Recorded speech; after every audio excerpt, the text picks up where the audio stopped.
যখন মানুষের অস্ত্র ধরার সুযোগ থাকে না, তখন তার অস্ত্রই হচ্ছে অস্ত্র। অস্ত্র কি? মানে চোখের পানি, এটাই আপনার অস্ত্র। ইমাম শাফিঈ রাহিমাহুল্লাহ বলতেন যে তাহাজ্জুদের ওয়াক্ত, মানে যখন শেষ রাত চলে আসে, তাহাজ্জুদের ওয়াক্তে যে দোয়াগুলো করা হয়, এগুলো এমন এমন তীর বা এমন অস্ত্র যেটা কখনো ব্যর্থ হয় না। কেন নবী সাল্লাল্লাহু আলাইহি ওয়াসাল্লাম বলেছেন, কিয়ামতের আগে আগে মসজিদগুলো হবে চাকচিক্যময় এবং মসজিদ থেকে হেদায়েত উঠে যাবে। মসজিদ থেকে হেদায়েত উঠে যাবে। এমন হাদিস এসেছে যে মানুষ জামাতে নামাজ পড়বে, কিন্তু মুসল্লিদের মাঝে একজন প্রকৃত ইমানদার খুঁজে পাওয়া যাবে না। তা আপনাদের কি মনে হয় সেই যুগটা আসতে বাকি আছে অনেক? একটু বোঝাই আপনাকে যে এই পৃথিবীতে এখন যতগুলো সমস্যা আছে বা যতগুলো ফিতনা আছে, এগুলোকে যদি একত্রিত করি তবুও দাজ্জালের সমান হবে না। নবী সাল্লাল্লাহু আলাইহি ওয়াসাল্লাম বলেছেন, পৃথিবীতে আদম আলাইহিস সালামকে সৃষ্টি করার পর থেকে কিয়ামত পর্যন্ত মসিহুদ দাজ্জালের মতো ভয়ঙ্কর কোনো ফিতনা আসে নাই, আসবেও না। আল্লাহর এমন কোনো নবী নেই যেই নবী তার কওমকে দাজ্জাল সম্পর্কে সতর্ক করেন নাই। এমনকি নূহ আলাইহিস সালাম পর্যন্ত তার কওমকে দাজ্জাল সম্পর্কে সতর্ক করেছেন। আর আমি মুহাম্মদ সাল্লাল্লাহু আলাইহি ওয়াসাল্লাম তোমাদেরকে একটা বাক্য বেশি বলছি যা অন্য নবীগণ বলেন নাই, সেটা হলো মসিহুদ দাজ্জাল এক চোখে অন্ধ হবে, তোমাদের রব আল্লাহ তিনি অন্ধ নন। যে ব্যক্তি জুমার দিনে সূরা কাহফ তেলাওয়াত করবে এবং সূরা কাহফের প্রথম 10টা আয়াত কমপক্ষে মুখস্থ করে রাখবে, এর হক আদায় করবে, তার জীবদ্দশায় যদি দাজ্জাল বের হয়, দাজ্জাল তার কোনো ক্ষতি করতে পারবে না। পৃথিবীতে যত ফিতনা আর ফাসাদ এখন দেখছেন, শিরকের ফিতনা, বেহায়াপনা, বেপর্দা, রিবা বা সুদ, মাদক, দুর্নীতি, জুলুম, নির্যাতন, চুরি, ডাকাতি, যত কিছু, সব কিছুকে একত্রিত করলেও দাজ্জালের সমান হবে না। তাহলে আমরা কি এই ফিতনাগুলো থেকে বেঁচে থাকতে পারছি? আপনি কি পর্নোগ্রাফির ফিতনা থেকে মুক্ত? আপনি কি ইন্টারনেট জগতের এই নোংরামি ফিতনাগুলো থেকে মুক্ত? আমি কি মুক্ত? আমি নিজেও মুক্ত না। আপনার সামনে ভালো সাজারও আমার কোনো দরকার নাই। আমরা যারা ইন্টারনেটে ঢুকেছি একবার দুইবারও, জীবনে কখনো তারা কেউই চোখের পাপ থেকে বাঁচতে পারে নাই। তারা ভালো সাজার তো প্রয়োজন নাই, আল্লাহকে ইস্তেগফার করার দরকার, আল্লাহ মাফ করে দেন। তা আমরা কি এই যুগে ইন্টারনেটের এই নোংরামি বেহায়াপনাগুলো থেকে মুক্ত থাকতে পারছি? না। আমরা কি এই যুগের সুদভিত্তিক অর্থনীতি থেকে মুক্ত থাকতে পারছি? আমাদের যুব সমাজ কি এই যে টিকটক বলেন, পাবজি বলেন, ফ্রি ফায়ার বলেন, মাদক বলেন, কিশোর গ্যাং বলেন, এইগুলোর ফিতনা থেকে তারা কি মুক্ত? আমাদের মেয়েরা কি ফেমিনিস্ট রেভলিউশনের ফিতনা থেকে মুক্ত? আমাদের মেয়েরা কি বেপরদামির ফিতনা থেকে মুক্ত? যুবক যুবতীরা কি হারাম অ্যাফেয়ার্সের ফিতনা থেকে মুক্ত? পরিবারগুলো কি পারিবারিক কলহ থেকে মুক্ত? আমাদের সন্তানরা কি ফিতনা থেকে মুক্ত? আমাদের প্রত্যেকটা খাবার কি বিশুদ্ধ, পরিশুদ্ধ না করাপ্টেড? আমাদের বিশ্বের পুরো পলিটিক্যাল সিস্টেমটা কি আল্লাহ পাকের আইন দ্বারা চলছে? আমাদের পুরো মুসলিম উম্মার প্রত্যেকটা জাতি আজকে কি কুফফারদের নির্যাতনের ফিতনা থেকে মুক্ত? তো আমরা যদি এই ফিতনাগুলো থেকে মুক্ত হতে না পারি, কিভাবে দাজ্জালের ফিতনা থেকে আমরা বাঁচতে পারি? আমি কি বোঝাতে পারছি দাজ্জালের ফিতনা কত বড়? বুঝতে পারছেন? সে যখন বের হবে তখন সে সারা বিশ্বকে শাসন করবে 40 দিন। কতদিন? যার প্রথম দিনটা হবে 1 বছরের সমান, দ্বিতীয় দিনটা হবে 1 মাসের সমান, তৃতীয় দিনটা হবে 1 সপ্তাহের সমান, বাকি দিনগুলো হবে আমাদের দিনের মতো। সত্যি সত্যি কথা কি জানেন যে আমরা এখন চিন্তা করতে ভালোবাসি না, পছন্দ করি না। আমাদের চিন্তা করার সময় কোথায়? আমাদের সকালবেলা ঘুম থেকে উঠে ব্রাশে পেস্ট নিয়ে বাথরুমে যেতে হয়, কারণ আমাদেরকে অফিস ধরতে হবে 8টায় 9টায়, কাউকে স্কুলে কলেজে ইত্যাদি ইত্যাদি। চিন্তার সময় কোথায়? চিন্তা তো করতাম আমরা তাহাজ্জুদের ওয়াক্তে, তাহাজ্জুদের নামাজ পড়ে চুপচাপ বসে চিন্তা করতাম কি হচ্ছে, কি হতে পারে, আমার কি হালত, আমি কি করব, দুনিয়াতে কি করলাম, পরকালে কি উত্তর দিব ইত্যাদি। চিন্তার সময় হচ্ছে ফজরের নামাজের পরে। দেখা যায় 70% মানুষই ওই সময় জাগনা থাকে না, তাই না? চিন্তার সময় কোথায়? সকালবেলা যখন আমরা উঠি শুরু হলো ফার্স্ট লেন অফ লাইফ, মানে রেস, দৌড়ানো। আমরা ঢাকার ফ্লাইওভারের উপর উঠে দেখি মানুষ ছুটছে, খালি ছুটছে। 1 সেকেন্ড কেউ কাউকে ছাড় দিবে না। তখন গাড়ি ড্রাইভ করছে, 1 সেকেন্ড সে যে ছাড় দিবে, একটু দাঁড়াবে, আমরা চলে যাব, সাইড দিবে না। কারণ ও আর প্রতিযোগিতায় আছে, কে কার আগে যেতে পারে। কেউ কাউকে ছাড় দেন। তো এটা কি, কিসের প্রতিযোগিতা? দুনিয়ার। এই ব্যস্ততা কিসের বলেন? দুনিয়ার। এখন এই ব্যস্ততার সময় ঠান্ডা মাথায় চিন্তা করার সময় কোথায়? এই যে আমি বললাম একটা হাদিস, এই হাদিসটা তো চরমভাবে বিশুদ্ধ, যে দাজ্জালের প্রথম দিনটা হবে 1 বছরের সমান। কখনো কি ভেবেছেন যে 1 বছর একটা দিন কিভাবে হতে পারে? 1 বছরের সমান যদি একটা দিনকে হতে হয় বাহ্যিকভাবে, তাহলে তো এই মহাবিশ্বে বড় কিছু হতে হবে, যাতে পৃথিবীর আর্নিক গতি থেমে যাবে বা স্লো হয়ে যাবে। সায়েন্সে পড়েছেন এখানে কেউ কি আছেন? ফিজিক্সে পড়েছেন? ও যে ভাই, আচ্ছা আপনি বলেন, পৃথিবীর গতি যদি না কমে তাহলে কিভাবে একদিন এত বড় হবে? এটা কি সম্ভব ভাই? সায়েন্সে, উনি সায়েন্সে পড়েছেন, ফিজিক্সে। তাহলে কি মহাবিশ্বে এমন কিছু হতে যাচ্ছে? যদি হয় তাহলে আমাদের এই সাজানো গোছানো দুনিয়ার কি হবে? আরও চিন্তা করি, নাকি এর অন্য কোনো ব্যাখ্যা আছে, যে ব্যাখ্যা আমি জানি না? ভাবতে হবে। আমি চাচ্ছি আজকের লেকচারে আপনারা একটা নসিহত দিয়ে বাসায় যান, সেটা হচ্ছে ভাবতে হবে। কি করতে হবে? ভাবতে হবে, চিন্তা করতে হবে। একটু থামেন। এই যে ব্যস্ততার যুগে আপনি ঢুকে গেছি আমরা, সকাল থেকে শুরু করে রাত পর্যন্ত একটাই ফিকির, একটাই চিন্তা, টাকা পয়সা, বাড়ি গাড়ি, স্ত্রী সন্তান, বউ বাচ্চা, আমার ক্যারিয়ার, আমার রিজিক, এই তো। একটু এর মাঝে সময় নেন, আল্লাহকে সময় দেন, নিজের অতীতের পাপগুলোকে নিয়ে ভাবেন। কত বছর আমরা পৃথিবীতে থাকতে পারি? হাইয়েস্ট কত বছর? 100 বছর হাইয়েস্ট। ভাবেন তারপরে কি হবে? আমার পরে আমি কোন প্রজন্ম রেখে যাচ্ছি? ওরা কি আদৌ আমার জন্য রব্বির হামহুমা কামা রব্বায়ানি সগীরা পড়তে পারবে? আমি কি ওকে শিক্ষিত করলাম? আলিফ বাও তো চিনে না আমার ছেলেটা, আমার ছেলে আলিফ বাই চিনে না। এই জেনারেশনের একটা জেনারেশন ছিল, আমাদের আগের জেনারেশন, মাশাআল্লাহ। তখন কি হতো? প্রত্যেকটা গ্রামে গ্রামে, শহরে শহরে, স্কুলে কলেজে, বিভিন্ন জায়গায় বাধ্যতামূলক আপনি আরবি পড়তেন। এখন বিশ্বাস করেন তো? আপনি তো বিশ্বাস করেনই, আমি জানি। বিশ্বাস করেন কি যে আপনি এখন আরবি থেকে অনেক দূরে সরে গেছেন? আপনি এই যে পড়াশোনা করেছেন, ওই যে ভাই হাত তুললেন ফিজিক্সে, মিনিমাম 20 বছর। তা আপনি 20 বছরে 20টা সূরা শিখেছেন কি? আমরা আমাদের পরের জেনারেশনকে কোন হালতে রেখে যাচ্ছে, এগুলোকে ভাবতে হবে না? হবে না? আলী ইবনে আবি তালেবের একটা কথা বলি, তাহলে আপনি বুঝবেন। আলী ইবনে আবি তালেবের নাম কি শুনেছেন আপনি? শোনা উচিত ছিল। তারা আপনার আইডল। মেসি নেইমার আপনার আইডল নয়। মেসি নেইমার সৌদি আরবের আইডল। কিসের আইডল? আমাদের আইডল নয়। আমাদের আইডল হচ্ছে মুহাম্মদ সাল্লাল্লাহু আলাইহি ওয়াসাল্লাম, সাহাবায়ে কেরাম, তাবে তাবেঈন, ইমামগণ, মুজতাহিদ কেরাম, মুজাহিদ।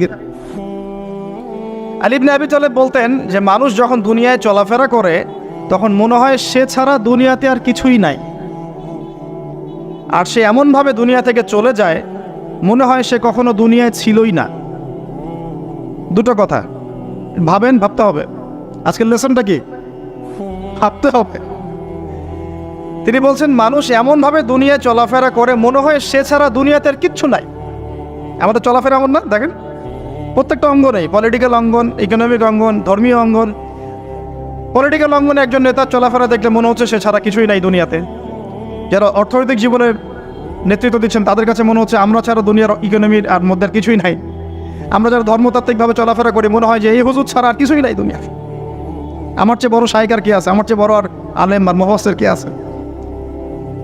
সমস্যা সবার ভিতরে। শুধু এক শ্রেণীর মানুষকে আপনি টার্গেট করে আঘাত করে কথা বলা যাবে না। দেখতে হবে দূরদর্শিতার সাথে, সমস্যা সবার ভিতরে। এখন দেখেন আমরা দুনিয়াতে চলছি, মনে হচ্ছে যে আমরা ছাড়া আর কিছুই নাই মনে হয়, কিন্তু মানুষ দুনিয়া থেকে চলে গেছে। প্রায় মিলিয়ন, বিলিয়ন, ট্রিলিয়ন মানুষ এখন দুনিয়া থেকে চলে গেছে সূচনা থেকে এই পর্যন্ত। তাদের কোনো খবর আছে? কাদের খবর আছে? যারা এই দুনিয়াতে থাকাকালীন এমন কিছু করে গিয়েছিল যার ফলশ্রুতিতে আল্লাহ পাক তাদেরকে চিরস্মরণীয় করে রেখেছে। আমরা কি আবু বকর সিদ্দিকের নাম শুনে নেই? তার কৃতিত্ব মর্যাদা কি কমে গেছে না বেড়েছে? উমর ইবনুল খাত্তাবের নাম শুনি নাই? পৃথিবীর শেষ পর্যন্ত তার মর্যাদা কি কমে যাবে? উসমান বিন আফফানের নাম শুনেছেন? তার কথা কি আমরা আলোচনা করি না সম্মানের সাথে? আলী রাদিয়াল্লাহু আনহুর কথা বললাম, তার কথা কি আমরা সম্মানের সাথে আলোচনা করি না? করি। তার মানে আমরা আমাদের কীর্তি দিয়ে, ভালো কিছু কাজ দিয়ে এই দুনিয়াতেও অমর থাকতে পারি, আল্লাহর কাছেও সম্মান পেতে পারি। এটাই কি আমাদের জীবনের উদ্দেশ্য হওয়া উচিত না? ভাবতে হবে কি না? আল্লাহ পাক আমাদেরকে তৌফিক দান করুন। যে পয়েন্ট থেকে আসলাম, কিভাবে সম্ভব বলেন তো একটা দিন এত লম্বা হওয়া? ভাববেন আপনারা, পরের দিন 1 মাসের সমান, তারপরের দিন 1 সপ্তাহ, তারপরের দিন আমাদের মতো। এভাবে কে বিশ্ব শাসন করবে বলেন? দাজ্জাল শব্দের অর্থ হচ্ছে মহামিথ্যাবাদী। কি নাম? মানে যার মিথ্যার উপরে পিএইচডি আছে, মিথ্যার উপরে, পশ্চিমা বিশ্বের মতো আর। ওরা যদি বলে এটা দিন, ধরে নেবেন এটা রাত। ওরা যদি বলে এটা রাত, ধরে নেবেন এটা দিন। যদি বলে অমুক মুসলিম সন্ত্রাসী, ধরে নেবেন সে মুসলিম ভালো। যদি বলে অমুক মুসলিম খুব ভালো, খুব ভালো, ধরবে, বুঝে নেবেন এর ভিতর কোনো সমস্যা আছে। ওদের পিএইচডি আছে মিথ্যার উপরে। আর মাসিহুদ দাজ্জাল সবচেয়ে বড় মিথ্যাবাদী। দাজ্জাল মানে মহা প্রতারক, যে আপনাকে এমনভাবে প্রতারিত করতে পারে যার খবর হদিস আপনি পাবেন। আমরা আস্তে আস্তে আসতেছি দাজ্জাল এবং তার সাথে বর্তমান সভ্যতার কি সম্পর্ক, এবং সামনে কিভাবে সে বিশ্বটাকে শাসন করতে পারে, এবং এর সাথে বর্তমান জেরুজালেম ইস্যুটা খুব গভীরভাবে সম্পৃক্ত আছে। মনোযোগ একটু ধরে রাখতে হবে। সে বিশ্বকে শাসন করবে। এখন আমাকে বলেন, আমার দিকে তাকান, আমাকে বলেন, একজন ব্যক্তি যদি বিশ্বকে শাসন করতে, অনুসারী লাগবে কি লাগবে না? একা একা একজন ব্যক্তি বিশ্ব শাসন করতে পারে? ও আচ্ছা, দাজ্জাল কি মানুষ না জিন নাকি? দাজ্জাল কে? এটা ফেরেশতা নাকি জিন না মানুষ? কি? এটাও একটা প্রশ্নের বিষয়। কিভাবে দেখুন, আল্লাহর নবী সাল্লাল্লাহু আলাইহি ওয়াসাল্লাম বলছেন, নূহ আলাইহিস সালামের সময়ও নূহ আলাইহিস সালাম তার কওমকে দাজ্জাল সম্পর্কে সতর্ক করেছেন। তার মানে পৃথিবীর সূচনা থেকে সে পৃথিবীতে ছিল, এবং সে বের হবে শেষ জামানায়, এবং বের হয়ে সে তার অনুসারীদেরকে নিয়ে বিশ্বটাকে শাসন করবে। তার মানে অনেক লম্বা একটা হায়াত সে পেয়েছে। কোন জাতি এত লম্বা হায়াত পায় বলেন তো? কোন জাতি মানব জাতিকে এত লম্বা হায়াত পায়? একটা মিস্টেরিয়াস ক্যারেক্টার দাজ্জাল। সে কি? তারপরে দেখুন, নবী সাল্লাল্লাহু আলাইহি ওয়াসাল্লাম একটা হাদিসের মধ্যে বলেছেন যে তাকে ওই তামিম দারির ওই দ্বীপে বন্দি করে রাখা হয়েছে। আপনারা হাদিসে জানেন? অনেকে জানেন। দ্বীপে বন্দি থাকা অবস্থায় তাকে সাহাবীরা দেখেছেন অনেক বিশাল আকৃতিতে, ঠিক আছে? এবং সাহাবীদেরকে সে প্রশ্ন করছিল, তামিম দারিকে প্রশ্ন করছিল যে বাইসানের খেজুর বাগানে খেজুর কি ধরে? বলে হ্যাঁ ধরে। সে বলছে অচিরেই আর ধরবে না। তারপরে বলছে তাবারিয়া হ্রদে কি পানি আছে? সাহাবীরা বলছেন আছে। বলছে অচিরেই পানি থাকবে না। তোমাদের ওই উম্মি নবীর কি খবর? তখন সাহাবীরা বলছেন যে তিনি মক্কা থেকে মদিনায় হিজরত করে এসেছেন, বদরের যুদ্ধ হয়েছে, বালতির মতো তার অবস্থা, একবার এদিকে পাল্লা ভারী হয়, একবার এদিকে পাল্লা ভারী হয়। মানে বদরে জিতেছেন, উহুদে বিপর্যস্ত হয়েছেন। তখন এই ব্যক্তি বলছে যে তোমাদের জন্যে উত্তম হবে ওই ব্যক্তির অনুসরণ করা। দাজ্জাল এই কথা বলছে, তোমাদের জন্য উত্তম হবে ওই উম্মি নবীর অনুসরণ করা। তখন সাহাবীরা জিজ্ঞাসা করছেন আপনি কে? তো সে বলছে যে আমি হচ্ছি দাজ্জাল, আমি হচ্ছি দাজ্জাল। আমাকে অচিরেই এখান থেকে মুক্ত হওয়ার অনুমতি দেওয়া হবে, তখন আমি এই পৃথিবীটাকে শাসন করব। তো এইখানে সাহাবীরা দেখে আসছেন, যারা দেখে আসছেন তারা পরে ইসলাম কবুল করেছেন। তখন তারা মুসলিম ছিলেন না, খ্রিস্টান ছিলেন। কথা বুঝতে পারছেন? আর এখানে আমরা তাকে একটা বিশাল দেহি দেখলাম, শিকল দিয়ে বন্দী। আবার নবী সাল্লাল্লাহু আলাইহি ওয়াসাল্লাম একদিন মদিনার মধ্যে উমর রাদিয়াল্লাহু আনহুকে নিয়ে হাঁটছেন, সহিহ মুসলিমে আছে। খবর পাওয়া গেল যে মদিনায় একটা যুবক ছেলে আছে, ইহুদি মায়ের সন্তান একটা যুবক ছেলে, যার চুলগুলা কোকড়ানো, চোখটা একটু ফোলা, যার আলামতগুলো দাজ্জালের সাথে মিলে যাচ্ছে। তখন নবী সাল্লাল্লাহু আলাইহি ওয়াসাল্লাম ওমর ইবনুল খাত্তাবকে নিয়ে ওদের বাসায় গেলেন। দেখলেন খেজুর বাগানে সে বসে আছে, মনোযোগ দিন। এবার নবীজি গিয়ে বললেন যে তুমি কি দেখো? সেই ছেলেটা বলছে আমি আরশ দেখি। আরশ বোঝেন? সিংহাসন। কোথায় তোমার আরশ? সেই ছেলে বলছে পানির উপরে। কোথায়? পানির উপরে। নবীজি বলছেন তুমি তো তাহলে শয়তানকে দেখো। নবীজি বলছেন তুমি কি বিশ্বাস করো যে আমি শেষ নবী? সেই ছেলে বলছে আপনি কি বিশ্বাস করেন যে আমি নবী? কি বুঝতে পারছেন কথা আমার? নবীজি বলছেন তুমি কি বিশ্বাস করো যে আমি শেষ নবী? সেই ছেলে বলছে আপনি কি বিশ্বাস করেন যে আমি নবী? উমর রাদিয়াল্লাহু আনহু তরোয়ালের খাপ খোলা সারা। তিনি বললেন যে ইয়া রাসূলুল্লাহ অনুমতি দেন, এর গর্দানটাকে নামাই দিই, বেয়াদব, আপনার সাথে বেয়াদবি করছে। তখন নবী সাল্লাল্লাহু আলাইহি ওয়াসাল্লাম বললেন দাআহু ইয়া ওমর, তাকে ছেড়ে দাও। যদি সে সত্যিকার অর্থেই দাজ্জাল হয়ে থাকে, তুমি ওমর তাকে হত্যা করতে পারবে না। কেন হত্যা করতে পারবেন না? কারণ দাজ্জালের নিহত হওয়া লেখা আছে ঈসা আলাইহিস সালামের হাতে। কার হাতে? ঈসা আলাইহিস সালাম যখন আসবেন এই প্যালেস্টাইনের বাবে লুত নামক জায়গায় দাজ্জালকে মারা হবে। ঠিক আছে কথা? তাহলে ওমর তুমি তাকে হত্যা করতে পারবে না। আর যদি সে দাজ্জাল না হয়ে থাকে, নিরপরাধ মানুষকে হত্যা করে কোনো লাভ নাই। এখানে চান্স নেওয়া হলো 50-50। এক হাদিসে আপনি দেখছেন নবীজি বলছেন নূহ আলাইহিস সালাম তার কওমকে দাজ্জাল সম্পর্কে সতর্ক করেছেন।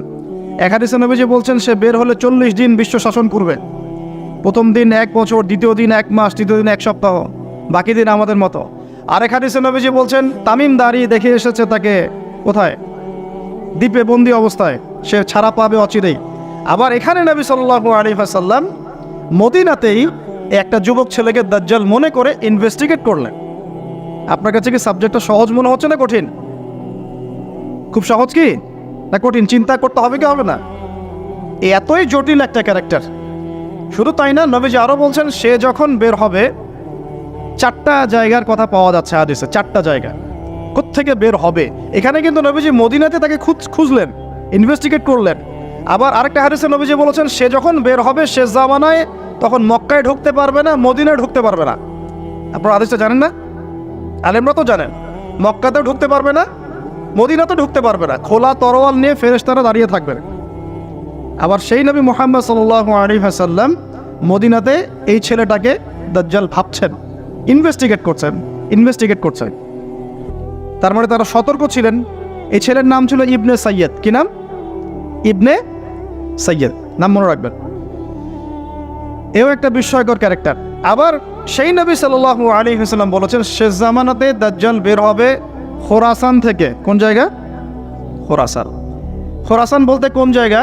এটা মূলত এর হার্ট হচ্ছে আফগানিস্তান, এর পাশে যে বেলুচিস্তান, এই যে উজবেকিস্তান, ইরানের কিছু অংশ, এই পুরো জায়গাটা, শুধু একটা দেশ না, পুরো জায়গাটা এর হার্ট হচ্ছে আফগানিস্তান। খোরাসান থেকে বের হবে। আরেক হাদিসে নবীজি বলছেন সে ইস্পাহান থেকে বের হবে। কোন জায়গা? ইস্পাহান এখন ইরানে। ভৌগোলিক বিষয়ে যখন তখন চেঞ্জ হয়ে যায়, হয় কি না? আগে কি ইরাক ইরান এরকম পার্ট ছিল? আগে কি এভাবে এই 52টা দেশের ভাগ ছিল? লেবানন, জর্ডান, সৌদি আরব, ইরাক, ইরান এরকম ভাগ ছিল না? এক অঞ্চল ছিল শাম, একটা হেজাজ, একটা নাজদ, এরকম আর কি ভাগ ছিল। তো এটা চেঞ্জ হয়। ওই হাদিসে আসছে ইস্পাহান থেকে একটাতে, আরেকটাতে আসছে ইরাক এবং শাম। শাম বলতে বোঝাচ্ছি এই পুরো প্যালেস্টাইন, লেবানন, জর্ডান, পুরো অঞ্চলটাই শাম। আর ইরাক তো আপনারা জানেন। ইরাক এবং শামের মাঝখানের একটা রাস্তা থেকে বের হবে। 3টা জায়গা। আরেকটা 4 নাম্বার খাল্লা নামে একটা জায়গা থেকে সে বের হবে। আর এই খাল্লা আপনি গুগলে সার্চ দিয়ে পাবেন না। গুগলের সাথেও দাজ্জালের অনুসারীদের একটা সম্পর্ক আছে, আপনার ফেসবুকের সাথেও আছে, প্রযুক্তিগুলোর সাথেও আছে, নিউক্লিয়ার ওয়েপন্সের সাথেও আছে, বর্তমান ব্যাংকিং সিস্টেমের সাথেও আছে, এবং বর্তমান গ্লোবাল পলিটিক্যাল অ্যাফেয়ার্সের সাথেও দাজ্জালের অনুসারীদের সরাসরি সম্পৃক্ততা আছে। আমি বলি নাই দাজ্জালের সম্পৃক্ততা আছে, দাজ্জালের অনুসারীদের সরাসরি সম্পৃক্ততা আছে। এটা বোঝার জন্য আপনাকে সূরা কাহাফ পড়তে হবে। কেন সূরা কাহাফ? কারণ সূরা কাহাফ পড়লে আল্লাহ আপনার ভিতরের চোখ খুলে দিবেন ইনশাআল্লাহ। এখন আপনার ভিতরে চোখ বন্ধ। কেন বন্ধ? বিকজ আপনি প্রত্যেক জুমায় সূরা কাহাফ পড়ছেন না। যখন প্রত্যেক জুমায় সূরা কাহাফ অর্থসহ পড়বেন বা অ্যাটলিস্ট তেলাওয়াত করবেন, দেখবেন ইনশাআল্লাহ আল্লাহ আপনার ভেতরের চোখ খুলে দেবেন। তা দাজ্জাল সাবজেক্টটা কি জটিল মনে হচ্ছে না সহজ মনে হচ্ছে? জটিল। এখন এত জটিলতায় আমরা গেলাম না, আমরা সহজ জায়গায় থাকি। সহজ জায়গাটা হচ্ছে সে বিশ্বটাকে শাসন করবে এবং ন্যায় বিচারের ভিত্তিতে শাসন করবে কি? উত্তর না, সে সারা বিশ্বে ফিতনার ফাসাদ সৃষ্টি করে। যারা তাকে ফলো করবে সে তাদেরকে সমৃদ্ধি দিবে, যারা তাকে ফলো করবে না সে তাদেরকে দুর্ভিক্ষ দিবে। বলা হচ্ছে সে খোদা দাবি করবে, সে নিজেকে খোদা দাবি করবে, বলবে আমি মাসিহ। তার মূল কাজটা তাহলে জুলুমের ভিত্তিতে সারা বিশ্বটাকে শাসন করা। এই তো, সে খোদা দাবি করবে। আপনি যদি মেনে নেন তাহলে তার জান্নাতে ঢুকবেন, যদি না মানেন তাহলে তার জাহান্নামে ঢুকবেন। আর তার জান্নাতে ঢোকা মানে হচ্ছে আসলে জাহান্নামে ঢোকা, আর তার জাহান্নামে ঢোকা মানে হচ্ছে আসলে জান্নাতে ঢোকা। যেমন একজন যুবক ছেলেকে সে পাবে রাস্তায়, যখন বের হবে ছেলেটাকে বলবে যে তুমি কি বিশ্বাস করো যে আমি আল্লাহ? সেই ছেলে বলবে যে না, আমি বিশ্বাস করি না। সেই ছেলেটাকে শুইয়ে দিয়ে করাত দিয়ে তাকে দুই ভাগ করবে, এটা হাদিসে আসছে। দুই ভাগ করে দেহের দুইটা অংশ দুই দিকে ছুঁড়ে মারবে এবং সে শক্তিশালী হবে, অনেক ফিজিক্যালি অনেক শক্তিশালী, অনুসারীদের দিক থেকে অনেক শক্তিশালী। পৃথিবীর সব নিয়ন্ত্রণ তার হাতে, ঠিক আছে?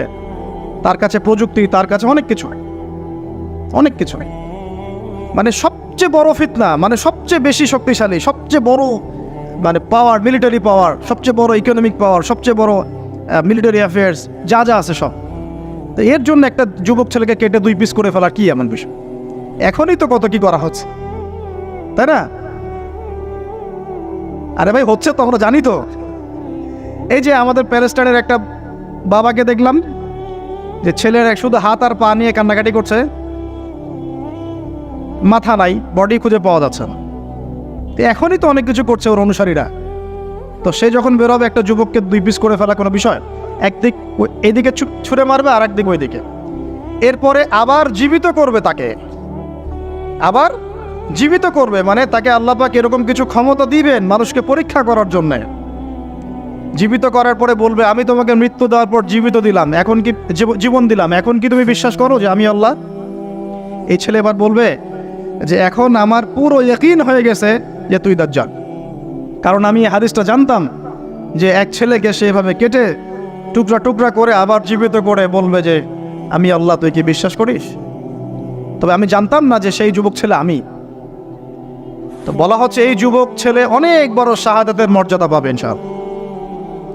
তার মানে বোঝাতে যাচ্ছে সে এত শক্তিশালী হবে যে সে যা ইচ্ছা তাই করতে পারবে, যা ইচ্ছা তাই। এখন কি আপনারা দেখছেন না যে গাজাতে যা ইচ্ছা তাই করা হচ্ছে? যা ইচ্ছা তাই। ইচ্ছা হলো আপনার ঘরটা ভেঙে দিলাম, ইচ্ছা হলো আপনার মেয়েকে তুলে নিয়ে আসলাম, ইচ্ছা হলো আপনার ছেলেটাকে নিয়ে কারাগারে রেখে দিলাম, ইচ্ছা হলো রিমান্ডে নিয়ে নিলাম, ইচ্ছা হলো আপনার জমিটা দখল করে ফেললাম, ইচ্ছা হলো আকাশ থেকে একটা বোম ফেলে আপনার বাচ্চাকে হত্যা করে ফেললাম। যা ইচ্ছা তাই, যা ইচ্ছা তাই, কেউ কিছু বলার নাই। সবাই মিলে আমরা হয়তো এরকম ওয়াজ মাহফিলে দু চারটা কথা বলে রাগ ছাড়তে পারি, আপনি একটু সাহস দেখালে মিছিল করতে পারেন, সেমিনার সিম্পোজিয়াম করতে পারেন, আরও বড় শক্তি থাকলে রাষ্ট্রীয় পর্যায় পর্যন্ত চাপ প্রয়োগ করতে পারেন, আরও যদি ইমানদার রাষ্ট্র হয় সে জাতিসংঘে গিয়ে একটা প্রতিবাদ করতে পারে। এই তো, এতটুকুই তো। সবগুলো মুসলিম রাষ্ট্র মিলে একসাথে হয়ে কি ওর বিরুদ্ধে যুদ্ধ করতে পারছে? সবগুলো মুসলিম রাষ্ট্রের দরকার নাই, অ্যাটলিস্ট 2টা 4টা 5টা 10টা মুসলিম রাষ্ট্র কি একত্রিত হয়ে ওর বিরুদ্ধে যুদ্ধ করতে পারছে? তাহলে যা ইচ্ছা তাই সে করছে না। এবং এত মানবতা বিরোধী অপরাধ করার পরেও বড় বড় পশ্চিমা country, specially United state of America এসে বলে দিবে যে আমি আমার মিত্রর পাশে আছি, যা ইচ্ছা তাই করুক, আমি ওর পাশে আছি। এবং কথাগুলো তারা খুব ঠান্ডা মাথায় বলে, আমাদের মতো ওই যে পলিটিক্যাল চিল্লা ফেল্লা করে কথা বলবা। আমরা ওয়াজ মাহফিলে যে একদম চিল্লা চিল্লি করে গলা ফাটায় ফেলে দিই একদম, হ্যাঁ, মানুষের আবেগ বুঝে ওয়াজ করি, মানুষের আবেগ বুঝে ওয়াজ করি। জোরে জোরে বললে মানুষ জোরে জোরে ঠিক বলবে, আমার ভিউ বাড়বে। আদতে এগুলো কথা বলার আদব না, এগুলো কিন্তু কথা বলার আদব নয়। এখন বিষয়টা দেখুন, ঠান্ডা মাথায় বলে দিবে আমরা আমাদের মিত্রের পাশে আছি, তাহলে ও যা ইচ্ছা তাই করছে না? একটা ছোট রাষ্ট্র যদি যা ইচ্ছা তাই করতে পারে, দাজ্জাল করতে পারবে না? তাই মনে হয়? এখন সে এভাবে বিশ্বটাকে শাসন করবে। আপনি যদি মেনে নেন তাহলে আপনি সমৃদ্ধি পাবেন, না মানলে আপনাকে দুর্ভিক্ষ দিয়ে দিবে। একটা কওমের পাশ দিয়ে যাবে, বলবে তোমরা কি বিশ্বাস করো যে আমি আল্লাহ? বলবে হ্যাঁ বিশ্বাস করি। ব্যাস এদেরকে সমৃদ্ধি, সোনা দানা হীরা জহরত যত খাজানা খনি আছে দিয়ে দিবে। একটা কওমের পাশ দিয়ে যাবে, বিশ্বাস করো আমি আল্লাহ, সে বলবে না আমরা বিশ্বাস করি না, তার ইমানদার। ওদের উপর বৃষ্টি বন্ধ হয়ে যাবে, দুর্ভিক্ষ। এখন দুর্ভিক্ষ, বৃষ্টি বন্ধ হওয়া ইত্যাদির অনেক ব্যাখ্যাও আছে। মূল কথাটায় আসেন, সে যদি বিশ্বটাকে শাসন করতে চায় তার অনুসারীর দরকার আছে কি নাই? আছে না নাই? আচ্ছা, এবার একটু ভালো করে বোঝেন। মনে করেন আপনার নাম হচ্ছে আমাদের আব্দুল্লাহ ভাই, মনে করেন, বা আব্দুর রহমান, ঠিক আছে? আব্দুর রহমান ভাই আমাদের মনে করেন যে বিশ্বটাকে শাসন করতে চায়। তাহলে ভাই আপনি বলেন তো এই বিশ্বের অর্থনীতি আপনার নিয়ন্ত্রণ করতে হবে কি না? হবে না? হবে না। না নিয়ন্ত্রণ করে কি আপনি বিশ্ব শাসন করতে পারবেন? আচ্ছা, আপনাকে বিশ্বের এই পুরো গ্লোবাল অ্যাফেয়ার্স, পলিটিক্যাল অ্যাফেয়ার্সগুলো নিয়ন্ত্রণ করতে হবে কি না? হবে কি হবে না? আচ্ছা, আপনাকে বিশ্বের মিডিয়াগুলো নিয়ন্ত্রণে রাখতে হবে কি না? হবে কি না? আপনাকে বিশ্বের বড় বড় অস্ত্রশস্ত্রগুলো নিজের করে মজুত করতে হবে কি না? বিশ্বের সবচেয়ে দামি বিষয়গুলো যেমন অয়েল, গোল্ড, সিলভার, পেট্রোডলার, এগুলো আপনার নিয়ন্ত্রণে থাকতে হবে কি না? থাকতে হবে।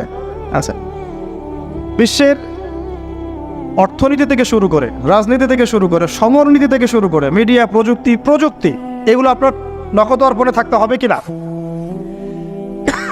তার মানে দাজ্জাল যদি বিশ্ব শাসন করতে চায় তাকে এই প্রত্যেকটা বিষয়কে নিয়ন্ত্রণ করতে হবেই। এখন আমার প্রশ্ন, সে কাদেরকে নিয়ে বিশ্ব শাসন করবে? উত্তরটা হাদিস থেকে নিয়ে নেবেন। নবী সাল্লাল্লাহু আলাইহি ওয়াসাল্লাম বলেছেন, সে ইহুদিদেরকে নিয়ে বিশ্ব শাসন করবে। মুসলমানদেরকে নিয়ে না, বৌদ্ধদেরকে নিয়ে না, খ্রিস্টানদেরকে নিয়ে না, অন্য কাউকে নিয়ে না। কাদেরকে নিয়ে? এমনকি ইস্পাহান যে শহরটার কথা এসেছে, ওই জায়গাটার থেকেও 70,000 ইহুদি তার সাথে যোগ দিবে। কত হাজার? আরও যোগ দিবে এক শ্রেণীর মেয়ে। এক শ্রেণীর মেয়ের কথা আসছে যাদেরকে আপনি ঘরে রাখতে পারবেন না, তাদের বাবা, ভাই, স্বামী মিলেও ঘরে বেঁধে রাখতে পারবে না, ছুটে ওর সাথে যোগ দেবে। এক শ্রেণী হচ্ছে ইহুদিরা, এক শ্রেণী এরকম মেয়েরা, আরেক শ্রেণী হচ্ছে কিছু মুনাফেক, যার অন্তরে সামান্য পরিমাণ নেফাকিও থাকবে, সেও শেষে ওর সাথে গিয়ে যোগ দেবে। মূল যোগ দিবে কারা? তাহলে মূল বাহিনীটা কাদেরকে নিয়ে গঠিত বলেন? আচ্ছা, এখন আপনি আমাদেরকে বলেন, এবার আমার দিকে তাকান, ফোকাস করেন, এখান থেকে আমরা আস্তে আস্তে একটা কনক্লুশনে আসবো। দাজ্জালের ক্যারেক্টার বুঝেছেন, ওর ফাংশনটা কি সেটাও বুঝেছেন, কাদেরকে নিয়ে বিশ্ব শাসন করবে সেটাও জানলেন। এখন একটু লক্ষ্য করে দেখেন, আপনাকে আমি 2000 বছরের ইতিহাস এই 20 মিনিটে বলে শেষ করে দেব। কত হাজার বছর? 2000 বছর। ইহুদি কারা? ইহুদি আর বনু ইসরাইল কি এক? উত্তর না। খুব ভালো করে কথাগুলো শোনেন, এগুলো বই পড়তে অনেক সময় লাগবে আপনার, এবং ঘাটাঘাটি করতে অনেক সময় লাগবে, খুব অল্প সময় বুঝে নেন। ইহুদি বনু ইসরাইল এক নয়। বনু ইসরাইল কাদেরকে বলা হয়? ইব্রাহিম আলাইহিস সালামের ছেলে, এক ছেলের নাম ইসমাইল, এক ছেলের নাম ইসহাক, ঠিক আছে? ইসমাইল আলাইহিস সালাম থাকেন মক্কায়, সেখানে তাকে কেন্দ্র করে একটা সভ্যতা। এই বংশে সর্বশেষ নবী মুহাম্মদ সাল্লাল্লাহু আলাইহি ওয়াসাল্লামের জন্ম। তার মানে আমরা বনু ইসমাইল। আমরা কারা? বনু ইসমাইল। আমরা মুহাম্মদ সাল্লাল্লাহু আলাইহি ওয়াসাল্লামের কওম, উম্মাহ। আর এইদিকে আরেক ছেলের নাম হচ্ছে ইসহাক, যিনি থাকেন ওই শামে, ওই প্যালেস্টাইনে, ওই জেরুজালেমে, ওই জায়গা, ওটা শাম, ঠিক আছে? এবং ওখানে তিনি তার বংশ বিস্তার হচ্ছে। তার ছেলের নাম হলো ইয়াকুব। কি নাম? ইয়াকুব আলাইহিস সালামের আরেক নাম হলো ইসরাইল। ইয়াকুব আলাইহিস সালামের আরেক নাম কি? ইসরাইল। এবং তার সন্তানদেরকে বলা হয় বনু ইসরাইল। তার সন্তান অনেক। এই সন্তানদের মধ্যে একজনের নাম ইউসুফ, ঠিক আছে? তারপরে আসছে পরে ইউনুস। এই বনু ইসরাইলের মধ্যেই দাউদ, মূসা, সুলাইমান, ঈসা ইবনে মারিয়াম। বলা হয় 1,24,000 নবী রাসূলের মধ্যে বেশিরভাগই এখানে এসেছে। তাহলে বনু ইসরাইল বলা হচ্ছে এই কওমটাকে। তা ওদের নাম বনু ইসরাইল থেকে ইহুদি হলো কখন? যখন তারা ঈসা আলাইহিস সালামকে স্বীকার করলো না তখন। ঈসা আলাইহিস সালাম কি তাদের মধ্যে আসেন নাই? সেই ঈসা আলাইহিস সালামকে যখন তারা অস্বীকার করলো, তখন তাদের নাম আল্লাহ পাক এই বনু ইসরাইল থেকে পরিবর্তন করে